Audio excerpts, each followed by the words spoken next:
is that natural phenomena or natural accidents can affect our engineering structures, and we have to design our structures in such a way so as to mitigate any of the effects of disasters that happen from natural phenomena. We reviewed some of the natural phenomena that happen all over the world, and I asked you to some kind of rank them according to your own idea about how that can happen. You notice here that we have lecture 1, 2, and 3 posted on the Illinois media space, where you can access it there.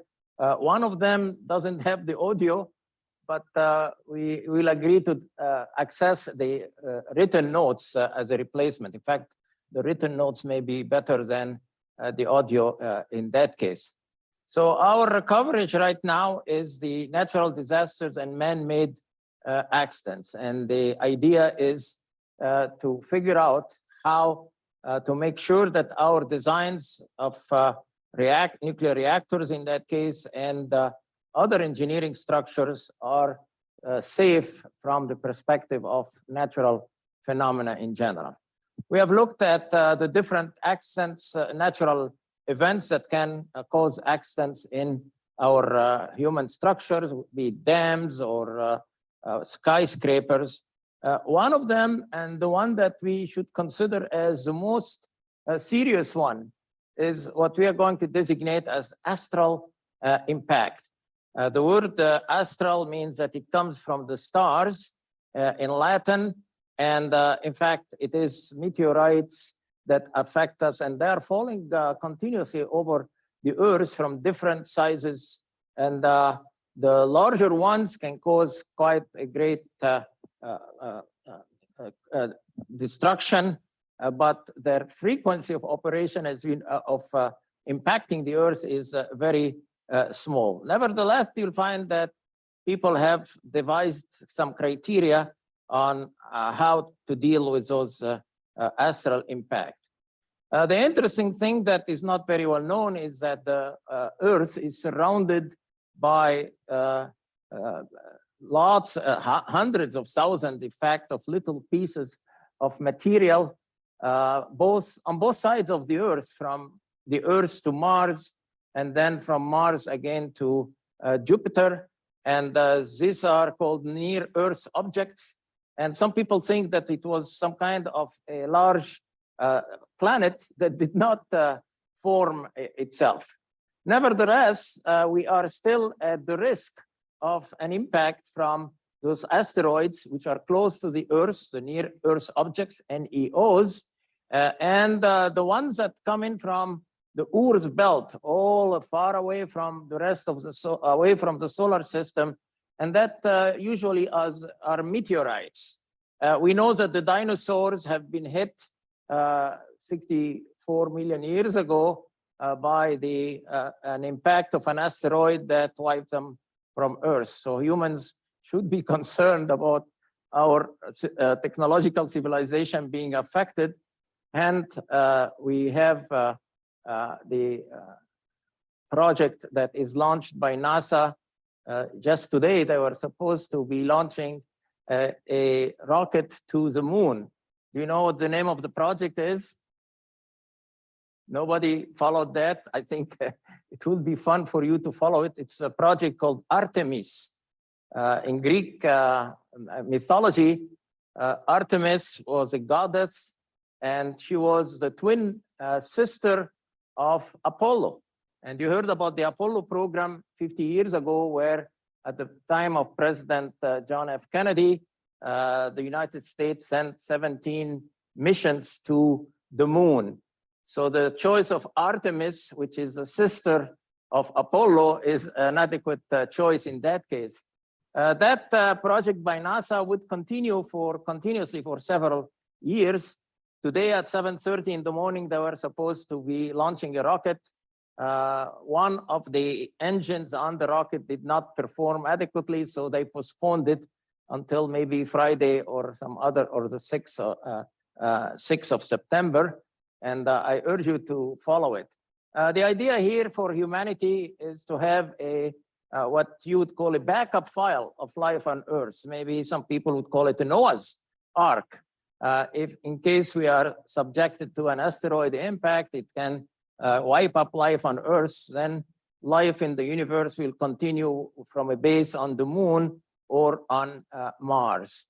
NASA is considering using nuclear reactors both on the moon and NASA and on Mars eventually in that case. So it's a very interesting thing because it's a monumental event that didn't happen. And I think you can criticize the technology. The rockets that they are using are renovated rockets that were used in the space shuttle program. They gave the job to the Boeing company, and for 2 years they've been struggling in renovating those rockets. So they did basically a very bad job so far. But eventually, SpaceX would be also launching space vehicles to supply that base that we want to build on the moon in general. Some asteroids come in very close to the Earth. One of them is called the Apophis. Apophis stands for the destroyer. That's a god of destruction in ancient Egyptian mythology. And it had a very close trajectory with the Earth. And it will have another one close to us, only 21,000 miles in 2029. NASA deemed Apophis to be one of the most dangerous asteroids to Earth after its discovery in 2004. And it will also reach us, not just at close to us, not in 2029, but 2036. And actually, they sent a satellite and took a picture of that asteroid, the destroyer. And again, it will visit us in 2029 and 2036.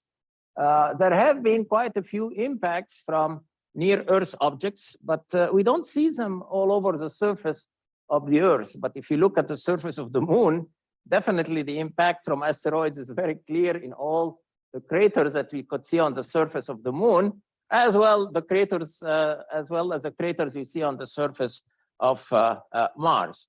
And we describe these as near-Earth objects, and they can be civilization killing, really size events in that case. There are some known meteorite impacts on Earth that we can tell of, except that on Earth, we have wind and water erosion that hides those impacts. In some cases, in fact, I thought it was volcanic eruptions, but it turned out that it was an impact, as I'll show you in a moment.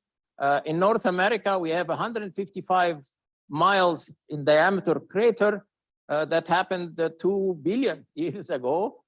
Near Chesapeake Bay in Washington, D.C., there is a 2-mile wide asteroid that hit us 35 million years ago. Meteor crater is in Arizona. It happened only 50,000 years ago. And if you travel in that area on the way to California sometime, you should plan a trip with some of your friends, renting a car. And people thought initially that it was a volcanic event, but later on it was discovered that was a crater impact. Now that was a very tiny thing here, 0.7 miles only in diameter, but it affected the area when it happened. There is Chicxulub Loop in Mexico. That is it is thought to be the impact that wiped up the dinosaurs' age, and you could see here 65 million years ago. And luckily, somehow, the mammals emerged as the main species on Earth following the isotope. So we might be really exist as a result of that impact. In South Africa, 2 billion years ago, there is another impact called the Vredefort.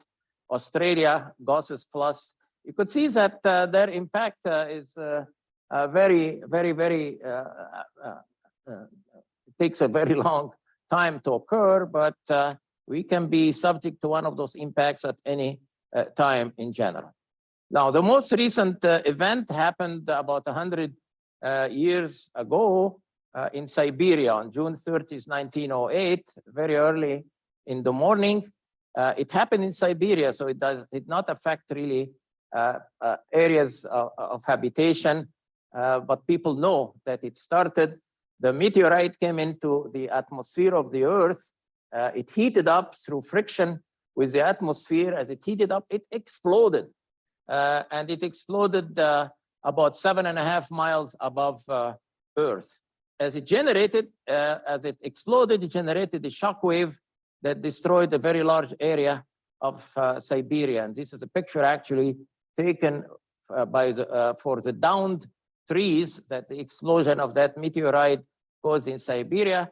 The shock wave moved all the way around the Earth. It was heard all the way around the Earth. Other impact craters, as you could see here, exist. Look at that gentleman here as a person and another two persons here. It can show you that those impacts do occur. The Russians right now think that the Tunguska event happened there in Siberia, luckily far away from the population centers.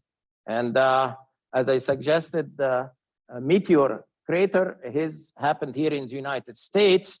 If you visit on your way to California, maybe get out of the highway and you have a road that leads you there to a visitor center, and you may even walk all the way around the impact. So this is the impact crater that we can visit that happened a few thousand years ago.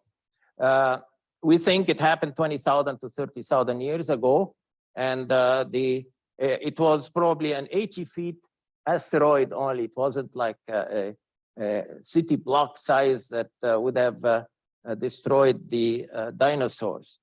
Other impacts and astral assailants, as we call them, happened all over the world. I think if you look at the appendix, I have a collection of those craters, and you may go on Google Maps and simply explore locations that may not have been discovered yet in terms of asteroid impacts. This happened here, 17-kilometer diameter in the Sahara Desert in Chad.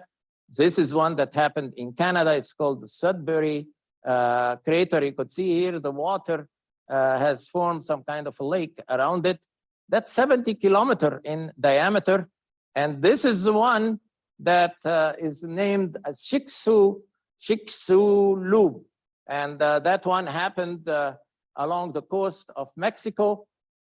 It turned the sediment from the ocean up and down, and this is now the supplies of petroleum that Mexico is using in that case. So that was 110 miles in diameter. So the suspicion is that that's the one that wiped out the dinosaur. In Missouri, we have a radar picture of what's called the Rotterdam crater. You notice something interesting is that those asteroids break up in pieces, so you'll find them causing a lineup of craters. And we witnessed one of those asteroids hitting the planet of Jupiter here. As it hit it, it formed a big, actually it broke into several pieces and hit the planet Jupiter, as I call it, the Shoemaker-Levy 9 comet. The fascinating thing is that Jupiter, in that case, protects our planet, the Earth, because Jupiter has a very, very large inertial mass or gravitational force. So it attracts those asteroids away from us here, the Earth, and may have led to the growth of civilization on our Earth. So this is an observation that happened like here, I think, in 1994, and people photographed. Sometimes if you are out in the wilderness, say in the Grand Teton Pass, you may see an asteroid hitting basically, it's almost like throwing a pebble on the surface of water. It simply skims the surface of the water. This is another asteroid that NASA has taken picture of, Tutatis. They call it asteroid 4179. It is a threat to the Earth. And this is somebody who took a picture at where those bankers are meeting out in Wyoming. And this is the Grand Teton, the largest, highest peak in the Rocky Mountains. You could go and visit there. And after he developed the picture, that's the Yellowstone Lake. Look at the sky there. There was an unexpected, totally unexpected meteorite that was skipping the atmosphere, jumping on top of it, that was not even noticed when it was coming to us. So in that case, we want to be able to quantify the effects that those asteroid impacts can cause on Earth. And somebody named Torino came up with a scale to describe what is the severity of astral impacts. So if you take a level 0, there is no hazard, the likelihood of collision is 0, and basically you don't worry about it. But you go to several levels, 1, 2, 3, 4 levels in the Torino scale, up to 10. At 10, this is now an extinction type of event.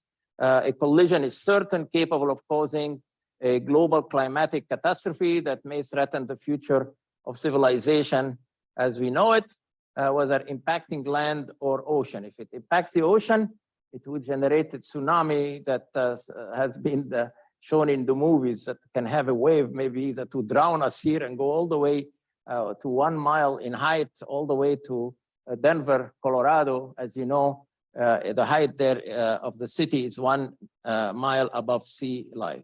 So we have comets and asteroid impacts, and we should be aware of them. In fact, the European Space Agency, as well as our Air Force here, are monitoring, and NASA are monitoring those asteroids. And there is a program. People are studying how to try to avoid their impact. And many books and movies have been created around them. There are threats from solid material kind of objects. These would be named the asteroids. And the ones that are more like frozen ice that come from the Kuiper belt, very far away from the solar system, we call them comets. So comets is frozen ice with some dirt in them. And when they come close to the sun evaporates their frozen ice, and you see a tail behind them of the evaporated ice as steam, obviously. And in that case, you heard about the Halley comet. It visits us every 100 years or so. So there are two categories of comets, long period comets and short period comets. And the asteroids are more like solid materials and those near Earth objects in general. Here is a picture that shows from a satellite picture. If you follow here the arrow, you could see this is the Mexican peninsula there, Mexico, and you could see here, if you follow this is the crater of that Chicxulub. It would have hit the ocean right here, and that is thought 65 million years ago to have caused the extinction of the dinosaurs. So our humanity, and that's why I placed astral impacts as the highest risk to humanity in terms of the asteroid. In 2012 and also in 2013, another asteroid came very close to the Earth. And there are, some of you may serve with NASA as your career, or in the United States Air Force or the European Space Agency. And in fact, there is a law by the United States Congress giving NASA the task of monitoring those asteroids and finding ways of deflecting them from causing extinction on our Earth. The second main event that we worry about that can affect our civilization, definitely you have seen it already from the table that we reviewed last time, is volcanic eruptions. One of the very famous volcanoes that you have to visit one time in your life is Mount Vesuvius. And this is a volcano in the Mediterranean area in between Tunisia today and Italy. People live on the sides of the volcano, but it keeps erupting every once in a while and causes lots of damage. And you know that the cities it caused the destruction of the city of Pompeii, and then the other city that it caused damage to was Herculaneum, and people there in those cities simply were buried in the dust and mud from that volcano, and they were subject to what is called pyroclastic flows, hot air. They suffocated trying to hide from it. In the United States, this is a place that you may like to visit. It has been proclaimed as a national monument.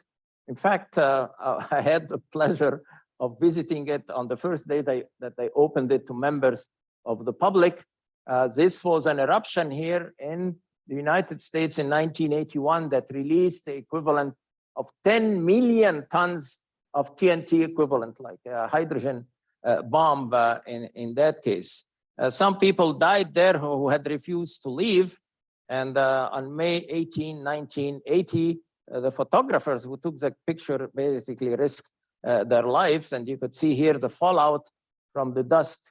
Millions of tons of dust have been thrown into the atmosphere. These are other pictures of Mount St. Helens. This is a picture of Mount St. Helens before and then after the eruption in 1980. You could see part of the top of the mountain has been simply ejected out. This is a place that you may like to think about visiting if you have a chance in some summer. Mount Rainier is another peak in the state of Washington, and people think that it may erupt at any time. I heard that my son was visiting it last weekend. He lives in the state of Washington. That's called Mount Rainier. You could see it's so high that basically the peak is up in the clouds in that area. Mount Vesuvius obviously is a dormant volcano on the in Italy. We have seen in 2010, if you remember, you were younger, the eruption of a volcano in Iceland that cannot be pronounced, Eyjafjallajökull glacier. It did erupt. It generates so much. You could see here a picture from a satellite.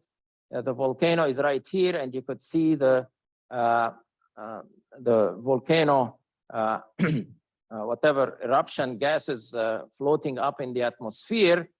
They're very dangerous if they get into the engines of aircraft because they're glassy material. They can melt and affect the rotation of the turbines of the aircraft, and some aircraft basically lost their power in that case. This is a picture of the ash deposits from that volcano. You could see the dust that covers the ground. It's a picture from Reuters, and this is that eruption in 2010. So it is not really far in the future in general. We have a big worry about super volcanoes. One of them is the Yellowstone Park.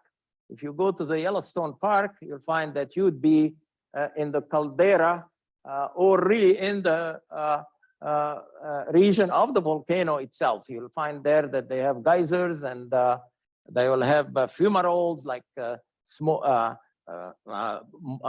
mud, boiling muds. And I was visiting there this summer and just on the way to Seattle, Washington, driving to there. And it's a place that you really must visit once in a lifetime. There have been other super volcanoes that happened in other parts of the world, in New Zealand, in Sumatra, Indonesia, about 74,000 years ago. All right, other than astral impacts and volcanoes that can affect our engineering structures, we have earthquakes. And this is very common. So you heard about the Richter scale, and we know that engineering structures can be affected by earthquake. The latest one is obviously the earthquake that happened off the coast of Fukushima in Japan. The earthquake caused a tidal wave, and the tidal wave, or a tsunami, flooded the parts of the nuclear power plants under the level of the water, and we got a very, very serious accident. So here we are going to study that in more detail because it's very common. In fact, here we live in an area that is prone to earthquakes. You heard about the New Madrid fault. That's about maybe 200 miles southwest of us along the Mississippi River. And when it erupted some time ago, it rung all the bells in the churches all the way in Boston, Massachusetts here. So we worry about earthquakes more than anything else. That happened in 2011, the Fukushima accident, and the release of energy was just tremendously large. 480 million tons of TNT equivalent. And the largest nuclear device that was ever exploded was called the Tsar Bomba by the Russians that had only 50 megaton of energy. So you could see here it's 10 times the largest nuclear thermonuclear explosion carried by man. Now we name that earthquake as a magnitude 9 magnitude earthquake. So what do we mean by a magnitude earthquake? Now the design basis for the nuclear power plants at the Fukushima site was based on the largest ever volcano that happened at that site. And it was, to the best knowledge of the people designing it, an 8.6 magnitude. M stands here for magnitude. We want to learn about it because whether you are a civil engineer or a mechanical engineer or a nuclear engineer, if you design any structures that can fail as a result of earthquakes, then you need to design it so as to withstand the worst earthquake that happened in your region. The Japanese designed it on the basis of the worst earthquake that is in recorded history in that region at a magnitude of 8.6. Now we'll see here that there is a difference between the different measurement of earthquake strengths. Magnitude is what you see on the instrument that we call a seismograph. But in fact, that doesn't mean that this is the energy or the destructiveness of the earthquake. So in the design of engineering structures, we need to learn about the measurements of those earthquakes. So this is look here, that's the paper on a seismograph, and it measures the variation of the movement of the earth. And here you find that the cylinder, it's a cylinder that rotates with a pointer here that marks any motion of the earth. You could see here there is no motion, but then here, look at these variations up and down, up and down, up and down, up and down. This is a magnitude trace. So they measure the magnitude, and this is what we call the magnitude scale for earthquake in general. The measurement of the magnitude of earthquakes is credited to the gentleman called Charles F. Richter. We talk about the Richter scale. We have to learn about it as engineers. And basically, it worked out on the basis of adjusting for the epicentral distance so that the logarithm of the amplitude of the seismograph trace could be used as a measure of magnitude. So here is the seismograph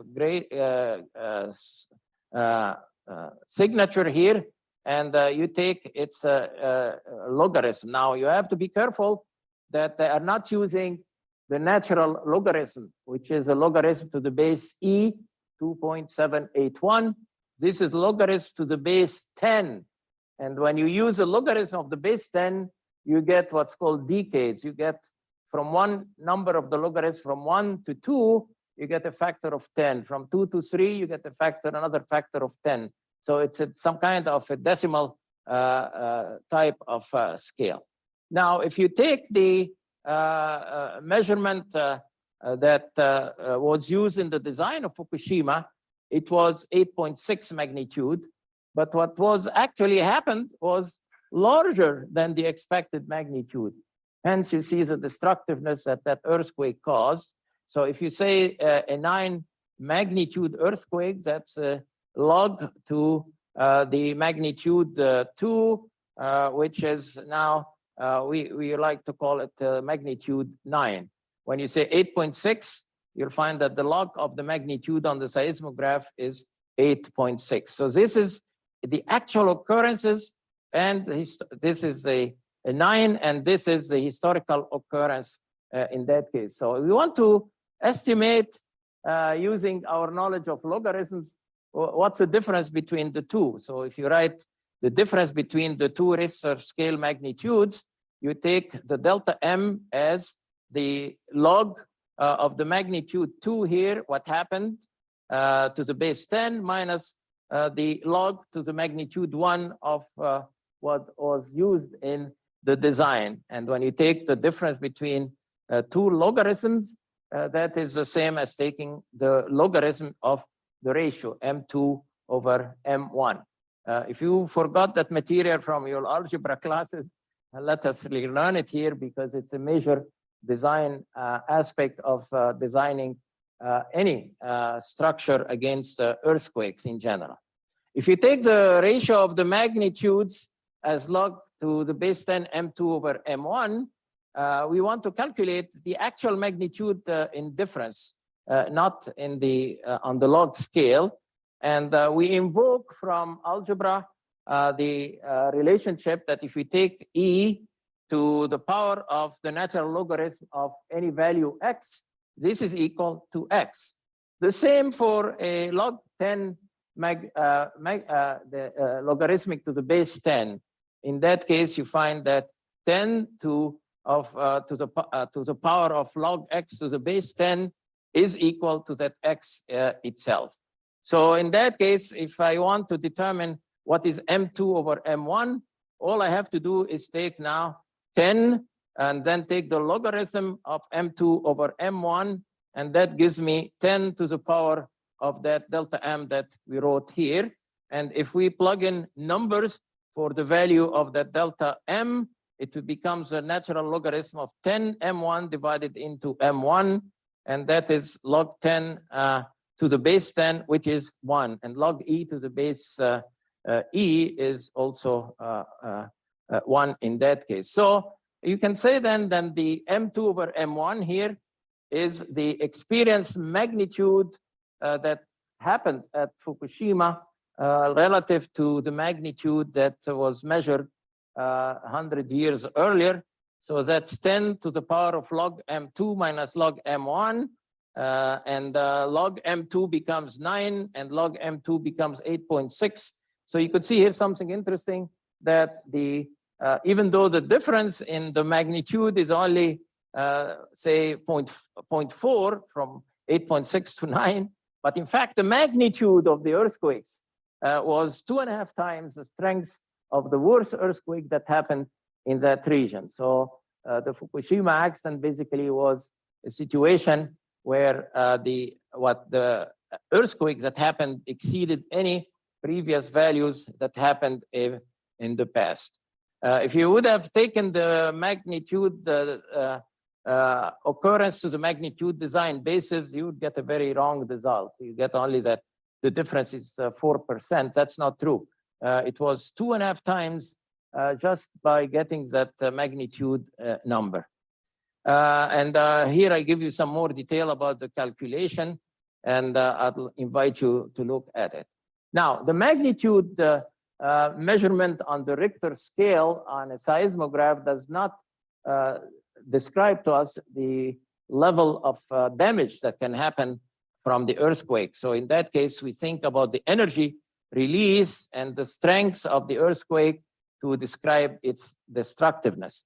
And in that case, there is an empirical formula that relates that M magnitude on the seismograph to the energy release. So it says that the energy release to the base 10 is proportional to 1.5 m the magnitude. This is an empirical relationship.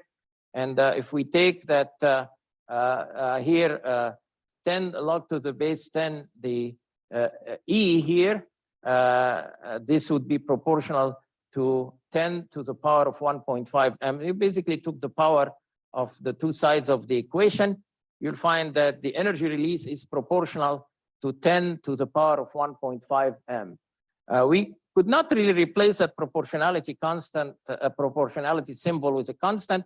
So what we can do is take the ratios of the energies released from the denominator and the numerator. So if you want to estimate the difference in the energy release now in actuality at the Fukushima event compared to what the engineers thought would be the worst case situation that happened 100 years earlier, you'll find that you substitute that 10, you simply divide the value of the result, the earthquake that happened to the one that was predicted, and that is 10 to the power of 1.5 m2 minus m1, and you'll find that E2 over E1 now is equal to 1.41.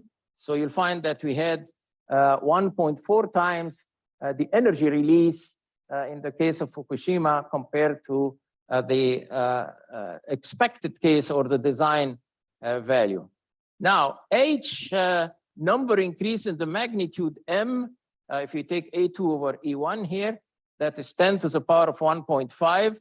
That's 10 to the power of 1.5. So look at this.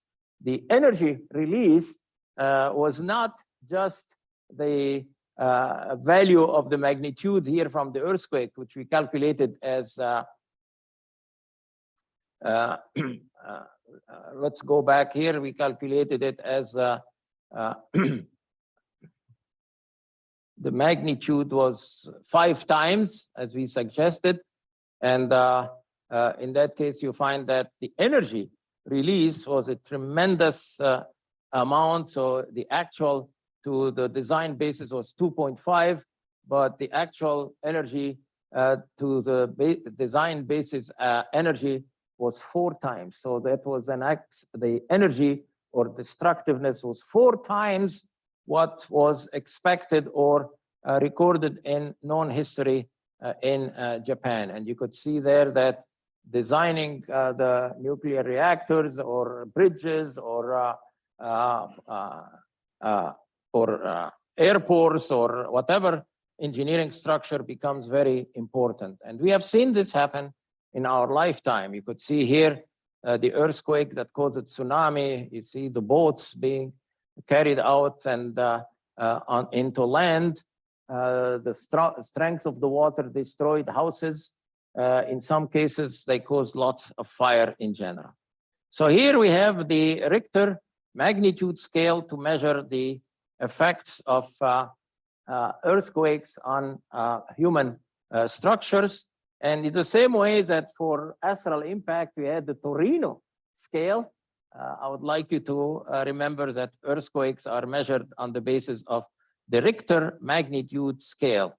And in terms of energy release, this is a tremendous amount of energy. If you have a magnitude earthquake 4, and it happens all the time in California. If you drive on a highway in California, you'll find sometimes crews walking along railroad lines. And the reason for this, if you inquire about it, is that they want to make sure that the railroad lines have not been bent by an earthquake that would cause the train to be derailed. If you get a Richter magnitude scale of 8, then you're releasing 1 billion ton of TNT equivalent. If you get a level that was reached at Fukushima of 9, that is 30 billion tons of TNT equivalent. So the release of energy can be tremendously large, hence very, very destructive. There are other scales that are used in the measurement of earthquake strengths that we should be aware of as engineers. There is one called the moment magnitude scale, and there is another one called the Mercalli intensity scale.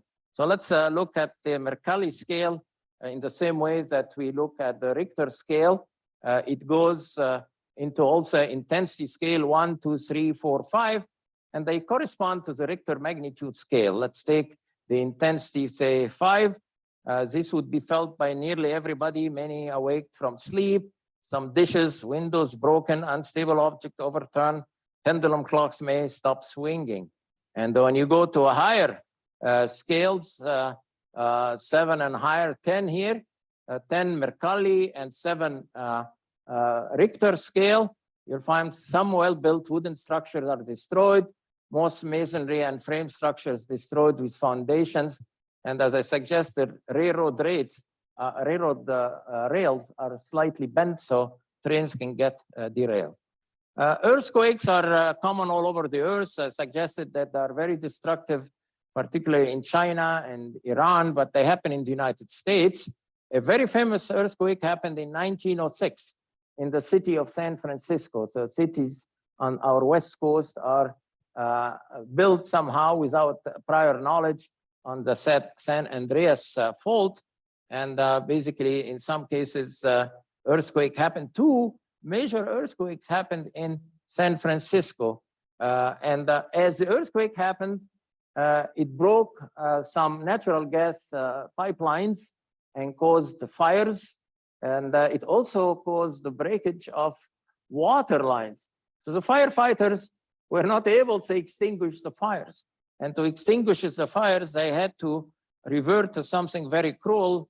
They had to dynamite parts of blocks so that basically the fire would not spread around. So that is the famous, famously known as the San Francisco fire.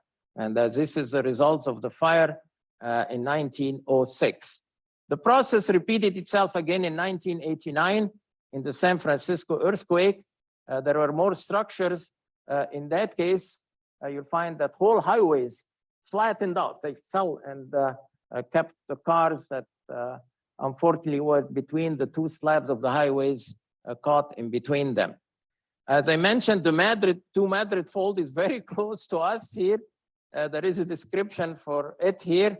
It happened southwest of our location here. Let's see here, that's the Wabash Valley. This is Springfield, Illinois. And if you read very carefully, here, this is Champaign, Illinois. This is the Mississippi River. The area of New Madrid here has a swarm of seismic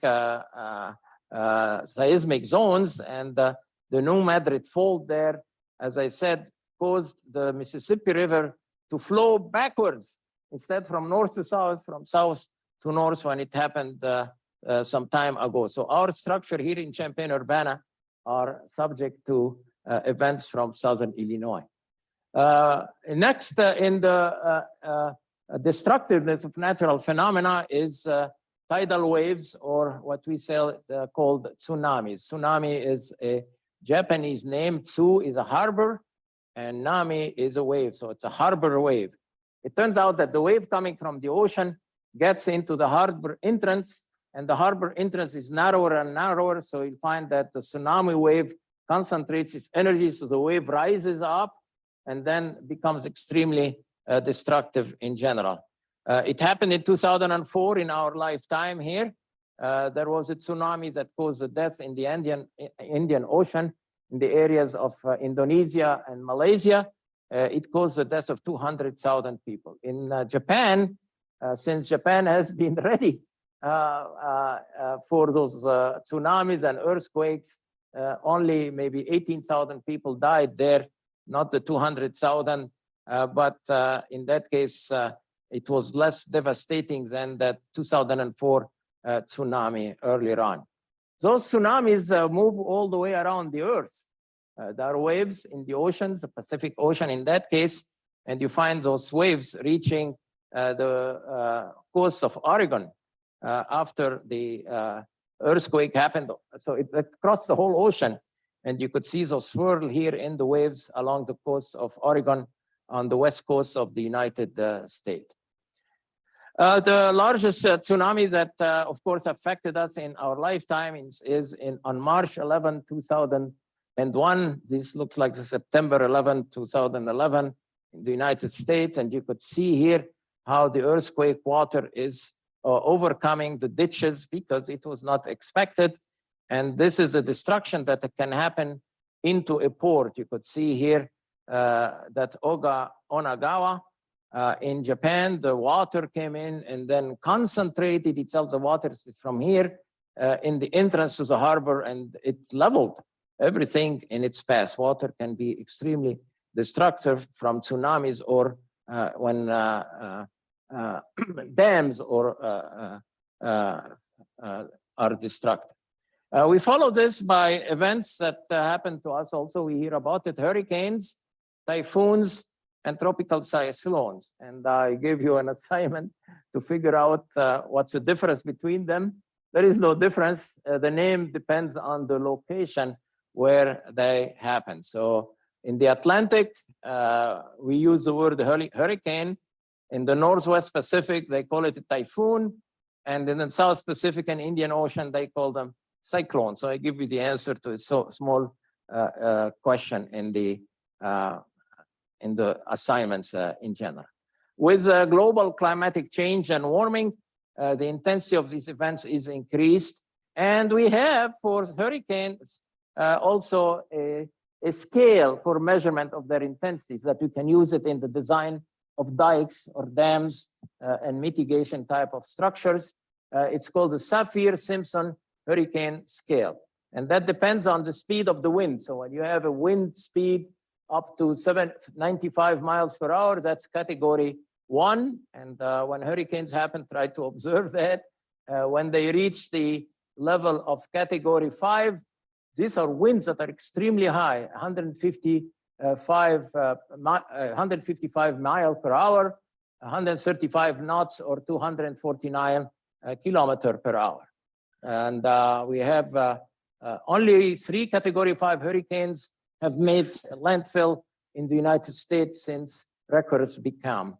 The worst of them all is Hurricane Katrina, and basically it caused $81 billion in damage. It happened also in our lifetimes. This shows the destruction from Katrina. Sandy attacked New Jersey and New York. You could see here coming to the east coast of the United States. You could see the water level rising, flooding homes.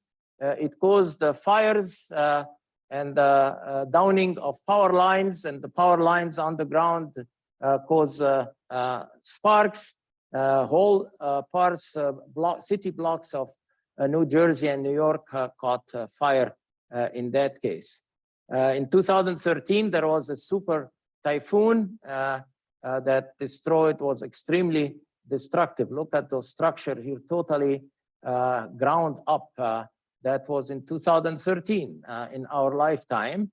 Some people suggested that you can use atomic bombs to destroy the eye of the hurricane. I mention here that it's total nonsense because the energy in the hurricane is many, many times the energy that you can have in an atomic bomb. So these are events that are extremely destructive.